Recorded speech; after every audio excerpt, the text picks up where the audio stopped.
Iran ইসরায়েলকে পুরোপুরি বৈদ্যুতিকভাবে অচল করার পরিকল্পনা করছে। ব্যালিস্টিক ক্ষেপণাস্ত্র এবং পারমাণবিক বোমার পাশাপাশি একটি গোপন ইলেকট্রোম্যাগনেটিক পালস বা ইএমপি অস্ত্র তৈরির পরিকল্পনা রয়েছে, যার উদ্দেশ্য ইসরায়েলের বিদ্যুৎ ব্যবস্থা, সেনা যোগাযোগ ও প্রযুক্তিগত অবকাঠামো এক মুহূর্তে স্তব্ধ করে দেয়া। ওয়াশিংটন পোস্টের প্রতিবেদনে জানানো হয়েছে, মার্কিন ও ইসরায়েলি হামলায় ইএমপি প্রকল্পে মারাত্মক ধস ঘটে। তবে ইরানের পক্ষ থেকে দাবি এসেছে, এই হামলায় তাদের ইএমপি প্রকল্প এবং পারমাণবিক প্রযুক্তিগত কর্মসূচি নিরাপদ রয়েছে এবং তারা এগুলো চালিয়ে যাচ্ছে। ইসরায়েলি গোয়েন্দা সূত্র বলছে, ইরান গোপনে দুটো পারমাণবিক ওয়ারহেড তৈরি করেছিল, একটি ফিশন বোমা এবং অন্যটি অধিকতর শক্তিশালী ফিউশন বোমা। যদিও গুপ্ত হত্যা এবং গোপন হামলায় এসব প্রকল্প ক্ষতিগ্রস্ত হয়েছে, ইরানের অবস্থান অনুযায়ী তাদের পারমাণবিক কর্মসূচি থেমে যায়নি এবং তারা আন্তর্জাতিক আইন ও বিধি মোতাবেক নিজেদের কার্যক্রম পরিচালনা করছে।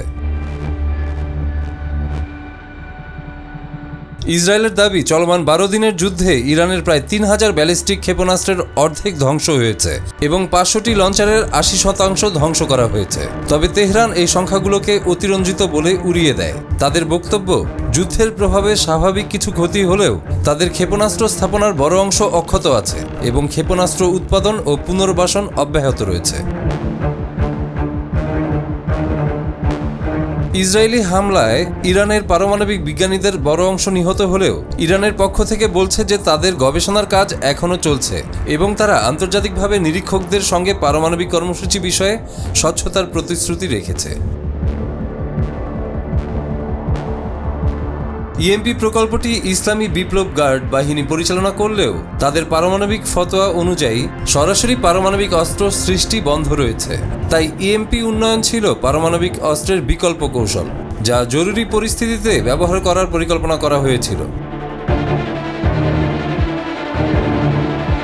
ইসরায়েলি গোয়েন্দারা দাবি করেন, বর্তমানে ইরান পারমাণবিক থ্রেশহোল্ডের নিচে রয়েছে এবং গোপনে পারমাণবিক অস্ত্র তৈরি করতে কমপক্ষে 1 থেকে 2 বছর সময় লেগে যাবে, যা ধরা পড়বে এবং ধ্বংস করা হবে। তবে ইরানের পক্ষ থেকে অবশ্য বলা হয়েছে, তাদের সামরিক ও পারমাণবিক কার্যক্রম সম্পূর্ণ আত্মরক্ষামূলক এবং আগ্রাসী নয়। ইসরায়েলি বিমান হামলায় 24 জুন তেহরানের গুরুত্বপূর্ণ পারমাণবিক স্থাপনা ফোর্ডো ফ্যাসিলিটি লক্ষ্য হলেও ইরান দাবি করেছে গুরুত্বপূর্ণ ইউরেনিয়াম মজুত অক্ষত রয়েছে এবং তাদের পারমাণবিক কর্মসূচি আন্তর্জাতিক পরমাণু সংস্থা IAEA এর নজরদারির অধীনে রয়েছে। বিশ্লেষকরা মনে করেন, ইসরায়েলের হামলা ইরানের পারমাণবিক ও সামরিক কার্যক্রম সাময়িকভাবে বাধা দিলেও পুরো মধ্যপ্রাচ্যের পরমাণু ভারসাম্যে নতুন দিশা দেখিয়েছে। ইরানের দাবি, তাদের কর্মসূচি স্বভাবতই শান্তিপূর্ণ এবং তারা আন্তর্জাতিক চুক্তি ও বাধ্যবাধকতা মেনে চলছে। বর্তমান পরিস্থিতিতে আন্তর্জাতিক সমাজের চোখ কেন্দ্রীভূত রয়েছে ইরানের ইএমপি ও পারমাণবিক কর্মসূচি নিয়ে দৃষ্টিভঙ্গির উপর। একদিকে ইসরায়েল ও তার মিত্ররা সম্ভাব্য হুমকি হিসেবে এটিকে দেখে, অন্যদিকে ইরান তাদের শান্তিপূর্ণ পরিবেশ ও কর্মসূচির স্বচ্ছতাকে জোরদার করছে।